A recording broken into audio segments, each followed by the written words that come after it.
Hi guys, मैं आपका दोस्त गौरव कपूर आज आपके लिए लेके आया हूँ द केस कंट्रोल स्टेटमेंट। तो देखते हैं इस वीडियो में हमारा जो ऑब्जेक्टिव है वो है स्विच क्या होते हैं और डिसीजंस कैसे लिए जाते हैं यूजिंग स्विच। तो चलिए शुरू करते हैं। सबसे पहले अगर हमें कोई भी डिसीजन लेना होता है तो हम उसके लिए कुछ वेरिएबल्स या फिर कुछ चीजें हम लोग एनालाइज करते हैं और उसके हिसाब से हम लोग कोई डिसीजन लेते हैं। जैसे सपोज हमें कहीं पर घर लेना है तो हम देखेंगे कि उस घर के आसपास क्या है, क्या हमें वहाँ पे हर सहूलियत मौजूद है, अगर वो हम घर ले रहे हैं क्या हमें वो ठीक रेट पे मिल रहा है। तो हम ये कुछ चीजें देखते हैं और वैसे ही हम लोग कुछ डिसीजंस लेते हैं, अलग अलग सेट बनाते हैं कि ये कंडीशन है तो यहाँ पे लेना है, ये कंडीशन है तो यहाँ पे लेना है, और तीसरा कंडीशन है और एक सेट कंडीशन का है तो हमने कहीं और लेना है। तो इसी तरह से हमारे पास होता है स्विच और केस स्टेटमेंट्स, जहाँ पे हम चॉइसेस बनाते हैं तो उनको कहते हैं स्विचेस, और उन चॉइसेस के हिसाब से हम जो भी चीज इंप्लीमेंट करते हैं उनको कहते हैं केसेस। या फिर इसको और ज़्यादा अच्छे तरीके से बोला जाए तो ये स्विच, केस और डिफॉल्ट जो तीन कीवर्ड्स होते हैं उनका एक मिक्सअप होता है जिसको हम कहते हैं कंट्रोल स्टेटमेंट। ठीक है। तो चलिए देखते हैं। तो यहाँ पे, हाँ यहाँ पे हमारे पास जो ये है, देखिए स्विच, केस और डिफॉल्ट स्टेटमेंट्स हैं। स्विच मतलब जो हमने कंडीशंस नोटिस की कि अगर कुछ पर्टिकुलर वेरिएबल्स हमारे हिट करते हैं तो हम केस पे जाएंगे। केस पे जाएंगे मतलब हम वो वैल्यूज असाइन करके वो वैल्यूज चलाएंगे, और अगर वो कोई भी हमारे पास कंडीशन है वो सेटिस्फाई नहीं करती है तो हम डिफॉल्ट स्टेट में जाएंगे और वहां पे काम करेंगे। तो देखते हैं ये काम कैसे करता है। तो सबसे पहले तो हमारा स्विच, जो कि हमारी डिसीजंस के लिए जो भी हमारी कंडीशंस होंगी वो चेक करेगा, यानी कि इंटीजर एक्सप्रेशंस। उसके बाद केस, उस जो भी हमारे डिसीजंस लेने हैं हमें उस एक्सप्रेशन के बलबूते पे, तो वो केसेस में आएंगे। ठीक है। और अगर ये इंटीजर एक्सप्रेशन कुछ भी ऐसा नहीं दे रहा जिससे हमें कोई केस मिल सके तो हम डिफॉल्ट में जाके उसका काम कंप्लीट कर देंगे। आई होप आपको समझ में आया होगा। चलिए इसको प्रोग्राम करने की कोशिश करते हैं। तो अभी देखते हैं कि स्विच को यूज कैसे करते हैं। तो जैसे कि हमारा एंट्री पॉइंट हुआ मेन।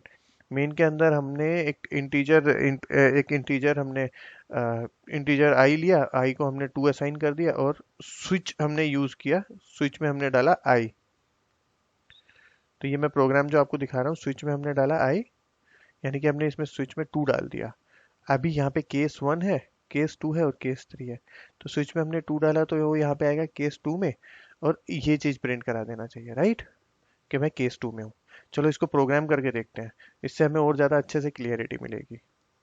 तो ये आ गए हम अपने कोड ब्लॉक्स में, और हम यहाँ पे जैसे कि प्रोग्राम में था, पहले हम इंटीजर वेरिएबल लेंगे, इंटीजर आई, जिसको हम वैल्यू देंगे 2, और उसके बाद हम लोग करेंगे, लिखेंगे स्विच, जो कि हमारे कंडीशंस को चेक करेगा, और स्विच के अंदर हम पास करेंगे आई, और हम उसके लिए एक शुरू करेंगे एक स्कोप, जो कि हम शुरू करते हैं, और उसके अंदर लिखेंगे केस, जो कि हमारा केस 1 है।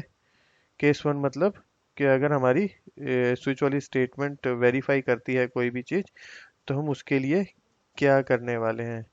तो हम पहले करेंगे printf। एक नॉर्मल सा प्रोग्राम ही लिख रहा हूँ, ज़्यादा बड़ा प्रोग्राम नहीं लिख रहा। तो ये हो गया मेरा printf, और इसके अंदर हम लिखेंगे आई एम इन केस 1। ठीक है। अभी हम केस 1 में तो आ गए हैं। अभी वैसे ही हम कुछ और केसेस भी बना लेते हैं, जैसे केस 2, केस 3। ठीक है। तो मैं इसी को कॉपी करके इसको ही मॉडिफाई कर दूंगा, और ये मेरा हो गया केस 2, ये मेरा हो गया केस 3। यहाँ पे ये भी चेंज कर देते हैं, एल्स हमें पता नहीं लगेगा। ये हो गया 3, यहाँ पे भी delete, ये हो गया अपडेट। ठीक है। तो ये हमारे पास हो गया केस 1, केस 2, केस 3, और एक केस, अगर सपोज हमें स्विच में कोई भी स्टेटमेंट नहीं मिली तो एक और केस बनाते हैं जिसको हम रखते हैं, नेम देते हैं डिफॉल्ट। मतलब स्विच में हमारे पास कुछ भी नहीं था जिससे हमें कोई केस या कोई स्टेटमेंट मिल सके, तो हम एक डिफॉल्ट बनाते हैं, और डिफॉल्ट में भी लिख देते हैं आई एम इन डिफॉल्ट। ठीक है। I am in default. तो ये हो गया हमारा प्रोग्राम स्विच एंड केस का। तो चलिए इसको करके देखते हैं बिल्ड एंड रन, कि कोई एरर तो नहीं दे रहा। तो हमने इसको किया बिल्ड एंड रन, और बिल्ड एंड रन होने के बाद हमारे पास केस 2, केस 3 एंड डिफॉल्ट। चलो केस 2 तो समझ में आता है क्योंकि हमने यहाँ पे आई इक्वल टू 2 दिया, तो केस 2 तो हमें समझ में आता है। बट केस 3 और केस डिफॉल्ट कैसे आ गया? नहीं नहीं नहीं, कंफ्यूज मत होइए, मैं बताता हूँ ये कैसे आया। देखिए, यहाँ पे मैंने स्विच की वैल्यू दी आई को 2, तो उसने हिट किया केस 2, वो यहाँ पे आया। इसके बाद अब स्टेटमेंट्स हमारी एक ऑर्डर में है, राइट। हमने यहाँ पे आने के बाद इस स्टेटमेंट को ब्रेक नहीं किया। याद है ना, हमने ब्रेक यूज किया था पिछले वीडियो में। तो अगर हम यहाँ पे ब्रेक लिखते हैं, ठीक है, और यहाँ पे भी ब्रेक देते हैं, क्योंकि हर हर केस के बाद हमें ब्रेक देना चाहिए, क्योंकि हम लोग एक एक चीज को सोचते हैं। जब हम लोग कोई स्विच में कोई भी डिसीजन लेने के लिए हम कुछ वेरिएबल्स डालते हैं, तो वो डिसीजन लेने के बाद हम दूसरे डिसीजंस के बारे में ज़्यादा नहीं सोचते, राइट। अब हम उस डिसीजंस के अब हमने इस स्विच के हिसाब से एक डिसीजन ले लिया, अभी हम बाकी डिसीजंस पे तो नहीं जाना चाहते हैं, तो हम यहाँ पे ब्रेक लिख देंगे। ठीक है, कि भैया एक डिसीजन ले चुके हैं, हमें दूसरे डिसीजंस पे नहीं जाने का है, तो हमने यहाँ पे यूज़ किया ब्रेक। तो चलिए अब देखते हैं कि अब क्या आता है हमारे पास। तो इसको करते हैं बिल्ड एंड रन, और बिल्ड एंड रन किया तो देखिए अब सिर्फ आया आई एम इन केस 2। मतलब मेरे पास जो स्टेटमेंट्स थी, या फिर जो एक्सप्रेशंस थे, उनके हिसाब से मैंने एक डिसीजन ले लिया, और अब मैं उस डिसीजन के अलावा और कहीं नहीं जाना चाहता हूँ। ठीक है, तो यह यूज होता है ब्रेक का। चलिए इसको करते हैं बंद, और चलते हैं अपने स्लाइड्स। तो यहाँ पे हमारी स्लाइड्स हैं। अभी देखते हैं इसके बाद क्या था। हाँ ये देखिए, इसमें ये सही तरीका भी इन्होंने बता रखा है कि इसमें हर केस के बाद इन्होंने एक ब्रेक यूज कर रखा है, राइट। इसमें और इसमें डिफरेंस आपको पता लग रहा होगा, पहले प्रोग्राम में और दूसरे प्रोग्राम में। यहाँ पे हमने हर स्टेटमेंट के बाद ब्रेक दे रखा है, राइट। तो ये हम देखते हैं इसका फ्लो चार्ट डायग्राम। तो फ्लो चार्ट डायग्राम भी वैसा ही है। पहले हमने स्टार्ट किया, मतलब मेन लिखा, इसके बाद हमने कोई भी इनिशियलाइज किया वेरिएबल, और उसके अंदर हमने केसेस डाल दिए 1 2 3 एंड 4। तो फोर्थ केस हमारा यहाँ पे डिफॉल्ट है। जनरली हम डिफॉल्ट बाद में भी लिख सकते हैं। तो अगर केस ट्रू हुआ तो स्टेटमेंट वन, केस वन हुआ तो स्टेटमेंट वन, नो हुआ तो दूसरे केस को चेक करेगा। फिर अगर फिर दूसरा केस ट्रू हुआ तो स्टेटमेंट टू प्रिंट करेगा, अगर दूसरा केस भी फॉल्स हुआ तो तीसरे केस को टेस्ट करेगा। अभी तीसरा केस अगर ट्रू हुआ तो स्टेटमेंट थ्री, नहीं तो statement case four. Case four भी आने के बाद या तो अगर वो ट्रू हुआ तो स्टेटमेंट फोर, एल्स वो चला जाएगा यहाँ पे। ये जो ये दिखा रहा है ना, ये छोटा सा सर्कल, इसको बोलते हैं डिफॉल्ट। मतलब अगर कुछ भी नहीं चला तो हम डिफॉल्ट पे आएंगे, और डिफॉल्ट पे आने के बाद हम इसको एग्जिट कर देंगे। ठीक है, होप आपको समझ में आया होगा। अगर आपको समझ में नहीं आया तो इसको थोड़ी देर के लिए पॉज कीजिए और इसको देखिए एक बार अच्छे से, और एक बार प्रोग्राम बना के देखिएगा, आपको बहुत अच्छे से समझ में आ जाएगा। तो चलिए हम आगे बढ़ते हैं। अब हम आगे बढ़े तो हमारे पास स्विचेस को यूज करने के कुछ तरीके होते हैं। ठीक है, तो सबसे पहले तो जैसे हमने अभी पहले लिखा था कि हमने जो प्रोग्राम लिखा था उसमें case one, case two, case three था। अभी हम अगर case one, case two, case three करते हैं, तो क्या हम हमेशा वैसे ही असेंडिंग ऑर्डर में ही लिखना पड़ेगा हमें, और लास्ट में डिफॉल्ट? तो उसका आंसर है नो, हमें वैसा नहीं लिख सकते। हम इसको ऐसे भी लिख सकते हैं, case constant three then constant one, या फिर कांस्टेंट टू। चलिए एक बार इसको टेस्ट भी कर लेते हैं। तो ये लीजिए, यहाँ पे मैंने आपके लिए जंबल करके रख दिया। यहाँ पे पहले केस थ्री है, फिर केस वन है, फिर डिफॉल्ट है, फिर केस टू है, और हमारी आई की वैल्यू टू है। स्विच के अंदर हम टू पास कर रहे हैं। तो देखते हैं इसको बिल्ड एंड रन करके कि क्या होता है। I am in case two, मतलब कि हमने इसको चेक किया कि हम आगे पीछे या ऊपर नीचे भी लिखें तब भी हमारा जो स्विच के स्टेटमेंट है उसमें ज़्यादा फर्क नहीं पड़ेगा। तो यहाँ पे वैल्यू जाएगी और वैल्यू टेस्ट करेगी कि कौन से केस में हमें जाना है, और वो केस प्रिंट करा देगी। चलिए आगे देखते हैं। तो अगला है, क्या यहाँ पे हम लोग सिर्फ इंटीजर वेरिएबल्स यूज करते हैं? क्योंकि अभी तक तो हमने इंटीजर वेरिएबल्स यूज कर रखे हैं। नहीं, हम लोग यहाँ पे कैरेक्टर वेरिएबल भी यूज कर सकते हैं। लाइक जैसे कैरेक्टर सी इक्वल टू मैंने एक्स दिया, अब स्विच है, स्विच के अंदर सी है, केस मैंने अलग अलग से दे रखे हैं, वी दे रखा है, ए दे रखा है, डिफॉल्ट दे रखा है। तो अभी यहाँ पे एक्स तो कहीं पर भी नहीं है, वी और ए है, राइट। तो ये डिफॉल्ट में आके इसको एग्जीक्यूट कर देगा, मतलब डिफॉल्ट प्रिंट कराएगा और बाहर निकल जाएगा। इसको भी टेस्ट करना चाहते हैं, चलिए इसको भी टेस्ट कर लेते हैं। तो ये लीजिए, मैंने आपके लिए प्रोग्राम लिख दिया। यहाँ पे मैंने character C equal to X डाल दिया, जो कि हमारा हमारा कैरेक्टर ले रहा है सी वेरिएबल। और यहाँ पे केसेस हैं, स्विच के अंदर हमने सी पास किया, केसेस हैं ए, एक्स और सी। ठीक है, चलिए इसको रन करके देखते हैं, बिल्ड एंड रन करते हैं। और अभी हमने एक्स पास किया था, तो आई एम इन केस एक्स। तो हम यहाँ पे इंटीजर्स के साथ कैरेक्टर्स भी ऐड कर सकते हैं, राइट। तो चलिए आगे बढ़ते हैं। तो अब हमारे पास ये फर्स्ट भी हमने देख लिया, हमने सेकंड भी देख लिया। तो थर्ड है कि अगर हमारे पास के कुछ कॉमन सेट है, जैसे कि स्मॉल ए और बड़ा ए, या वन और टू, तो उसके लिए अगर हमें कुछ करना हो तो वो क्या कर सकते हैं। तो उसमें भी आप इस तरह से यूज कर सकते हैं, जैसे केस ए और केस ए, मतलब स्मॉल अल्फाबेट और बड़ा अल्फाबेट, इन दोनों को मैंने एक ही प्रिंट एफ स्टेटमेंट दिया।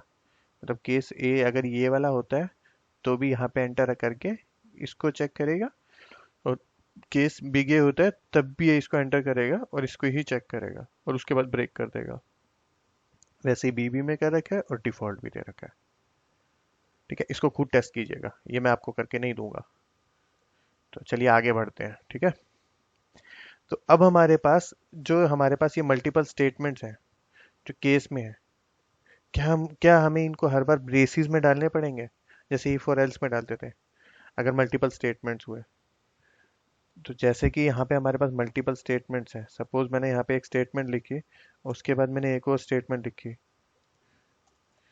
ठीक है, तो अभी क्या मुझे इन्हें ब्रेसिस में डालने की ज़रूरत है, क्योंकि पहला स्टेटमेंट और दूसरा स्टेटमेंट या फिर कितने भी स्टेटमेंट, तो, तो मुझे इसको ब्रेसिस में डालने की ज़रूरत नहीं है, जब तक ये केस के अंदर है और ब्रेक से पहले है, केस के अंदर ब्रेक से पहले। तो ये जो केस का है, ये केस का एक स्कोप है, यहाँ से शुरू होता है और ब्रेक पे ख़त्म होता है। केस के बाद जो हम कॉलन लिखते हैं वहां से शुरू, ब्रेक पे खत्म। और इसको बिल्ड एंड रन करके देखते हैं, क्योंकि हमारे पास एक्स ही था। तो देखिए हमारे पास दोनों स्टेटमेंट्स आ गई बिना पैरेंथेसिस यूज किए। ये देखिए हमने यहाँ पे पैरेंथेसिस यूज नहीं किए थे, राइट। तो चलिए आगे बढ़ते हैं।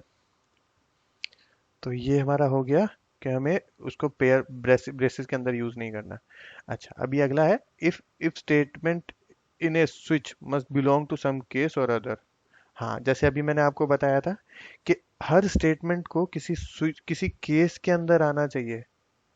अगर वो नहीं आता तो कंपाइलर एरर तो नहीं देगा, बट वो उसको एग्जीक्यूट नहीं करेगा। मतलब ब्रेक के अगर बाहर रखेंगे, केस का जो स्कोप है उसके अंदर आना चाहिए। ठीक है, इसको भी ट्राई कीजिएगा। अच्छा, अगर हमारे पास डिफॉल्ट केस नहीं है तो क्या होगा, तो क्या होना चाहिए। चलिए, अगर हमारे पास डिफॉल्ट केस नहीं है और उसमें दो तरीके हो सकते हैं, चलिए प्रोग्राम में देखते हैं। अब यहाँ पे सपोज कीजिए जो ये डिफॉल्ट है, अगर हम इसको नहीं बनाते, यानी कि मैं इसको नॉर्मल वे में इसे मैं कर देता हूँ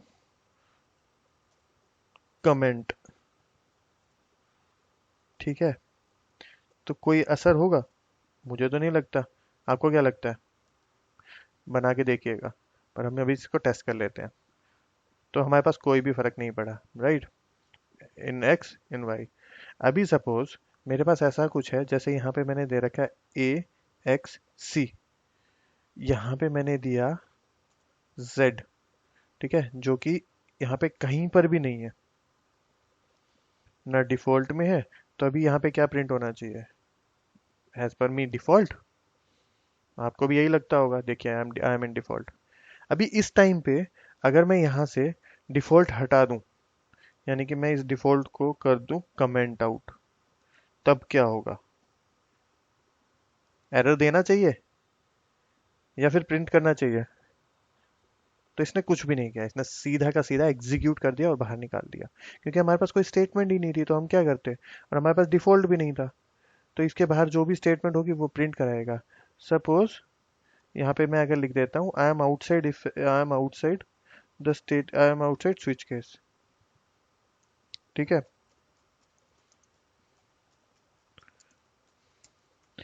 तो यहाँ पे जो आएगा वो आएगा आई एम आउटसाइड स्विच केस। क्योंकि हमारे पास ना डिफॉल्ट है, ना हमारे पास कोई और वेरिएबल है, ना हमारे पास कोई, देखिए I am outside switch case आ गया यहाँ पे। तो इसका मतलब अगर हमारे पास डिफॉल्ट नहीं है तब भी हमें कोई नुकसान नहीं है। तो चलिए आगे बढ़ते हैं। अगर स्विच को हम इफ से रिप्लेस कर देते हैं, क्या हम कर सकते हैं वैसा? हाँ, हम जरूर कर सकते हैं। जैसे कि ये हमारे पास एग्जांपल है, केस आई लेस देन 20। तो यहाँ पे जब तक केस की वैल्यूज चलती रहेंगी, 20 तक नहीं आता, तब तक वो हर केस को प्रिंट कराता रहेगा। अच्छा, अभी और कोई एक्सप्रेशंस भी हम चेक कर सकते हैं स्विचेस में। तो हाँ, हम एक्सप्रेशंस भी चेक कर सकते हैं, जैसे आई प्लस जे इंटू के। तीनों वेरिएबल्स हैं, इन वेरिएबल्स को कोई इंटीजर वैल्यू दे रखी है, तो हम वो चीज़ कर सकते हैं। हाँ, पर ये मत कीजिएगा कि कैरेक्टर्स को आप ऐड कर रहे हैं। समझ रहे हैं ना आप क्या कह रहा हूँ? कैरेक्टर्स को मतलब, कैरेक्टर वेरिएबल है एक्स, उसको हमने दे रखा है ए। कैरेक्टर वेरिएबल है वाई, उसको हमने दे रखा है बी। और हम कर रहे हैं एक्स प्लस वाई। वो मत कीजिएगा। बाकी आप इंटीजर्स को आप ऐड कर सकते हैं।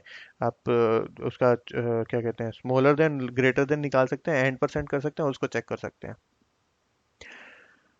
अच्छा, अभी हमने ब्रेक स्टेटमेंट तो हमने यूज किया। क्या हम कंटिन्यू स्टेटमेंट यूज कर सकते हैं? कंटिन्यू यूज करेंगे तो वो क्या करेगा? देखिए, अभी ब्रेक स्टेटमेंट ने तो सीधा का सीधा स्विच को चलते चलते ब्रेक किया और सीधा बाहर पहुंचा दिया स्विच के। लेकिन जब हम कंटिन्यू करते हैं, तो वो ऐसा नहीं करेगा कि वो स्विच को दोबारा से स्टार्ट कर देता, जैसे हम फोर लूप में करते थे, या फिर हम दूसरे वाइल लूप में, या फिर डू वाइल में करते थे। तो वो कंटिन्यू ऐसा कुछ भी नहीं करेगा। तो जनरली हम कंटिन्यू यूज ही नहीं करते। ठीक है, कर सकते हैं बट यूज ही नहीं करते। अच्छा, और कोई तरीका? क्या स्विच के अंदर हम स्विच डाल सकते हैं जो कि हमारे नेस्टेड स्विचेस होते हैं, जैसे कि ये 10th वाला पॉइंट दे रखा है? डाल सकते हैं, बट जनरली इसको कोई यूज नहीं करता है। तो जब कोई यूज ही नहीं करता है तो हमें क्यों अपना सर दर्द करना है? छोड़िए ना। अच्छा, अभी स्विच स्टेटमेंट्स किस लिए सबसे ज्यादा यूज की जा सकती हैं? तो स्विच स्टेटमेंट हमें यूज करनी है तो हम मेन्यू ड्रिवन प्रोग्राम बनाएंगे। मतलब जैसे कि हमने हमारे पास फूड डिशेस हैं, 1 2 3 4। वन है पालक पनीर, टू है कढ़ी चावल, थ्री है राजमा चावल। तो हमें कौन सा खाना है, हम उसके लिए कोई भी वैल्यू दे देंगे, 1 2 या 3। तो उस हिसाब से हमें वो मिल जाएगा, हमारी डिश मिल जाएगी। तो मेन्यू ड्रिवन प्रोग्राम बना सकते हैं। तो ये सब कुछ तो हुआ स्विच केस और डिफॉल्ट स्टेटमेंट्स के बारे में। आई होप आपको ये प्रोग्राम वीडियो समझ में आया होगा। अगर आपको ये समझ में आया तो प्लीज़ इसको शेयर कीजिए, लाइक कीजिए और सब्सक्राइब कीजिए। अगर आपको इससे रिलेटेड कोई क्वेश्चन पूछना है तो आपके पास मेरा कॉन्टैक्ट नंबर है। और आपको अगर ये चीज़ समझ में नहीं आई, तो आप और कुछ जानना चाहते हो तो आप मुझे कमेंट्स भी कर सकते हैं। तो प्लीज़ कमेंट्स कीजिए, लाइक कीजिए, शेयर कीजिए, सब्सक्राइब कीजिए। मिलते हैं नेक्स्ट वीडियो में। तब तब के लिए bye bye, take care, have a nice day, enjoy.